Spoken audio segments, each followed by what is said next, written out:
नमस्कार. नवीन शैक्षणिक वर्ष 2025-26 मध्ये आपणा सर्वांचं स्वागत आहे.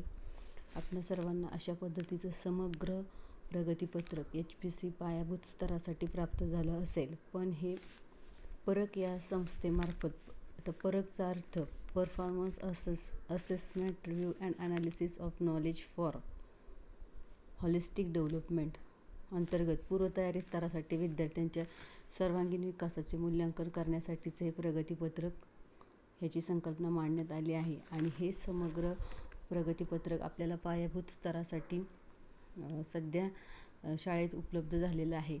तर या प्रगतीपत्रकात नेमके आपल्याला काय करायचे आहे ते आपण समजून घेऊया. सगळ्यात आधी हे स्तरनिहाय प्रगतीपत्रक असणार आहे. यामध्ये जो पहिला स्तर आहे 4 भागात विभागण्यात आलेला आहे. पायाभूत स्तर आपण सध्या जो आपल्याकडे आलेला आहे तो आपण पायाभूत स्तरावर आहे. फाउंडेशन स्टेज बालवाटिका 1, 2, 3 आणि इयत्ता पहिली आणि दुसरीसाठी ते आपण पाहूया. नंतरचे 2 स्तर जे आहे पूर्वतयारी स्तर इयत्ता तिसरी ते 5वी, पूर्व माध्यमिक स्तर 6वी ते 8वी 3 वर्षाचा आणि माध्यमिक स्तर 9वी ते 12वी 4 वर्षाचा. आता आपल्याकडे जे आहे पायाभूत स्तर आपण पाहतोय बालवाटिका, तर यामध्ये याचे 3 भाग करण्यात आलेले आहे. भाग अचे पण 3 उपविभाग आहेत. त्यानंतर ब भाग आणि क भाग. तर पहिल्या भागामध्ये आपण पाहूया. भाग अ मध्ये अशा पद्धतीने विद्यार्थ्याची सर्वसाधारण माहिती आपल्याला भरायची, आपण थोडक्यात पाहणार आहोत. त्यानंतर भाग अ मधला हा दुसरा उपविभाग आहे. याच्यामध्ये विद्यार्थ्यांनी स्वतः ही संपूर्ण माहिती भरायची आहे. जर आपल्या पहिल्या भागात आपण पाहिले या ठिकाणी ही बालवाटिका 1, 2, 3 इयत्ता पहिली आणि दुसरी, आपण इयत्ता दुसरीचा जर वर्ग असेल तर त्या विद्यार्थ्याची संपूर्ण माहिती भरल्यानंतर दुसरीचा विद्यार्थी निश्चितपणे हे पान आपलं लिहू शकतो. पहिलीचा विद्यार्थी पहिल्या सत्रात नाही परंतु दुसऱ्या सत्रात करू शकतो, किंवा पहिल्या सत्रात तो आपल्या आईवडिलांची, पालकांची, शिक्षकांच्या मदतीने त्या ठिकाणी तो स्वतः, मात्र हे विद्यार्थ्यांनी स्वतः करायचं आहे. त्यानंतर सगळ्यात महत्त्वाचं जे काम आपल्याला करायचं आहे भाग अ सर्वसाधारण माहिती. अ मधला दुसरा जो भाग आहे त्यामध्ये विद्यार्थ्याचीच माहिती विद्यार्थ्यांनी स्वतः भरायची आहे.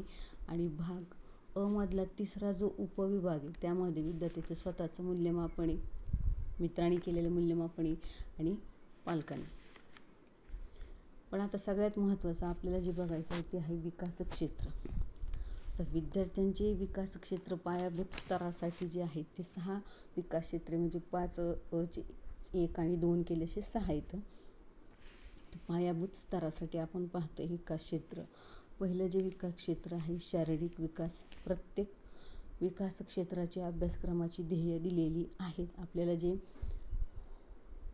ट्रेनिंग झालं होतं शिक्षक क्षमता वृद्धी प्रशिक्षण 2.0, यामध्ये पान नंबर 76 पासून 76 ते 75, 76, 77, 78 पर्यंत सगळ्या विकास क्षेत्राची पायाभूत स्तरासाठीची अभ्यासक्रमाची ध्येय दिलेली आहे. ज्या पद्धतीने वर्गात आपण वार्षिक नियोजन, घटक नियोजन, वेळापत्रक लिखित स्वरूपात ठेवतो, अगदी त्या पद्धतीने या विकास आपल्या अभ्यासक्रमाची ध्येय जर आपण ठेवली तर आपल्याला निश्चित त्याचा फायदा होणार आहे. तर विकास क्षेत्र अभ्यासक्रमाची ध्येय सत्र 1-2 मध्ये विभागणी. क्षमता, ह्या क्षमता आपल्याकडे जे प्रशिक्षण झालेलं आहे त्या पुस्तकात दिलेल्या आहेत, किंवा आता ह्याच पुस्तिकेबरोबर आपल्याला एक मार्गदर्शक पुस्तिका आलेली आहे, त्याच्यातसुद्धा क्षमता दिलेल्या आहेत. तर ते कशा पद्धतीने नोंदवायचं ते मी पुढे सांगणारच आहेत, परंतु आपण आधी पाहून घेऊया की आपल्याला प्राप्त झालेलं हे थोडक्यात आपलं प्रगतीपत्रक कसं आहे. विकास क्षेत्र 2 अभ्यासक्रमाची ध्येय दिलेली. तर CG इथं दिलेल्याचं CG अभ्यासक्रमाची ध्येय करिक्युलर गोल्स.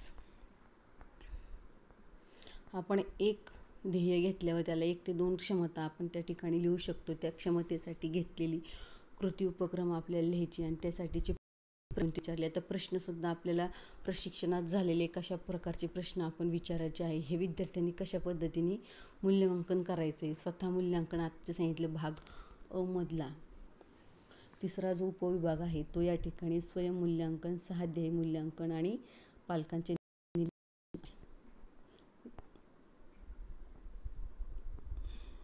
ही सगळी विकास क्षेत्रे, याच्यामध्ये आपल्याला सगळ्यांना नोंदी करायच्या आहेत. कुठली कृती घेणारे ही विकास क्षेत्रे, आपलं सकारात्मक अध्ययन सवयी. आता हे सगळं झाल्यानंतर आपल्याला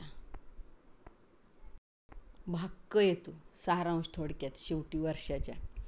त्या विद्यार्थ्याचे त्या क्षेत्रात आपल्याला या ठिकाणी नोंदी करायच्या आहेत. आणि स्वतः विद्यार्थ्यांसाठी सत्र पहिलं माझ्या नोंदी आणि दुसरं. आता प्रत्यक्षात हे पुस्तक येण्याआधी मी स्वतः माझ्या वर्गस्तरावर हा नमुना तयार केला होता. हे प्रगतीपत्रक हातात येण्याच्या आधी शिक्षक मार्गदर्शिकेच्या सहाय्याने या ठिकाणी माझ्याकडे इयत्ता दुसरीचा वर्ग येतो, त्यामध्ये हा विद्यार्थी त्याच्याकडून ही माहिती सगळी अशा पद्धतीने भरून घेतली. आपल्याला प्रत्यक्ष वर्गात ह्या प्रगतीपत्रकात कशा नोंदी करायच्या ते आपण पाहतो.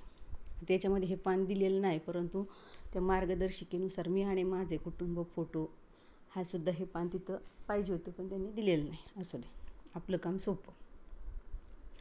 त्यानंतर प्रत्यक्षात खरं काय लिखाण करायचं, कसं करायचं.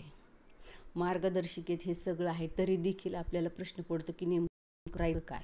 तर क्षेत्र 1 आहे विद्यार्थी विकास क्षेत्र घेतलं, शारीरिक शिक्षण. आपण टप्प्याटप्प्याने 5-6 क्षेत्रांचं आपण पाहणार आहोत. आज मी पहिल्या ह्याच्यातलं दाखवणार आहे, तुम्हाला सांगणार आहे विकास क्षेत्र शारीरिक शिक्षण विषय.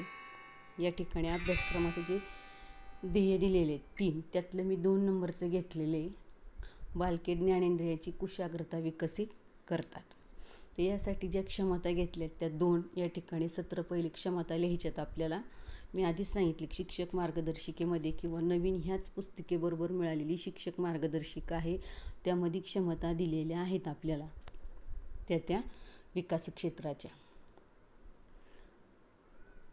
तर या ठिकाणी हे क्षमता लिहिलेल्या आहेत CG2.4 आणि CG2.5, म्हणजे 4 आणि 5 नंबरची मी क्षमता घेतलेली.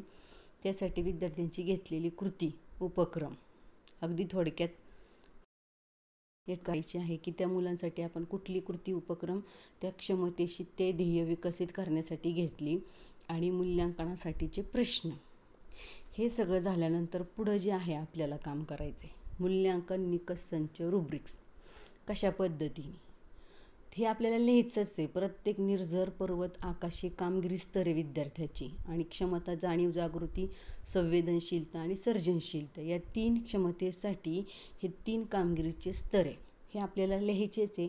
आणि ते घेत असताना तो विद्यार्थी त्या क्षमतेमध्ये कुठल्या स्तरावर आहे. आता समजा मी जी कृती घेतली होती त्यातल्या जाणीव जागृती या क्षमतेमध्ये तो विद्यार्थी पर्वत स्तरावर आहे, त्याची या ठिकाणी नोंद केली आणि त्याला आपल्याला बरोबर अशी खूण करायची. हे आपल्याला प्रत्येक विद्यार्थ्याचं असं लिहायचंच आहे आणि असं करायचंच आहे. त्यानंतर संवेदनशीलता आहे, या ठिकाणी जे त्याचे कामगिरीचे स्तर लिहिलेले आहे त्या कामगिरीच्या स्तरामध्ये तो विद्यार्थी आकाश स्तरावर आहे, त्या ठिकाणचं वाक्य लिहायचं आपल्याला, त्याला बरोबरची खूण केली. खूण करायची आपल्याला, नुसती खूणच करायची नाही तर ते लिहायचे. प्रत्येक क्षमतेसाठी विद्यार्थ्यांनी काय कृती निकष लिहायचेच आहे आपल्याला, नुसत्या खुणा करून चालणार नाही. निकष तुम्ही कुठल्या आधारावर त्या विद्यार्थ्याला त्या स्तरावर ठेवलं, निर्जर स्तर असेल तर कुठल्या निकषावर तुम्ही त्याला ठेवले, पर्वत स्तर असेल तर कुठल्या निकष हे आपल्याला गरजेचे, त्याच्यामुळे ते लिहायचेच आहे. त्यानंतर सर्जनशीलतेमध्ये तो विद्यार्थी आकाश स्तरावर, सर्जनशीलता या क्षमतेत तो विद्यार्थी मला आकाश स्तरावर दिसला, त्याच्यामुळे मी त्याला तो निकष लिहिला आणि त्याच्यामध्ये बरोबर अशी खूण केली. आता शिक्षक अभिप्राय म्हटले आपल्याला सत्र, त्या ठिकाणी आपल्याला तो विद्यार्थी त्या बालकाला ज्ञानेंद्रिय त्यांचे उपयोग फायदे तोटे तो त्याच्या शब्दात आपल्याला सांगतो आणि ते आपण या ठिकाणी नोंदवायचे. त्यानंतर इथं तो ज्या एकूणात तो जिथं आपल्याला वाटलं आहे बाबा ज्या स्तरावर, तर आपण त्याला खूण करायची. निर्जर असेल तर निर्जर, पर्वत असेल तर पर्वत, आणि आकाश असेल तर आकाश. अशा पद्धतीने विद्यार्थ्यांची मी माझ्या म्हणजे हे प्रगतीपत्रक प्राप्त व्हायच्या आधीच मी हे तयार केलं होतं. आठवड्यात हे प्राप्त झाल्यामुळं म्हटलं दोन्ही आपण प्रगतीपत्रक आणि तयार केलेला नमुना सगळ्यांना दाखवा. हा भाग थोडक्यात पहिल्या विकास क्षेत्राचा. पुढचा नक्कीच दुसरं क्षेत्र असणार आहे आपलं, त्याच्यावरती नवीन व्हिडिओ तयार करण्यात येईल. धन्यवाद. आपल्याला ही माहिती उपयुक्त ठरेल किंवा याचा आपल्याला निश्चित फायदा होईल. धन्यवाद.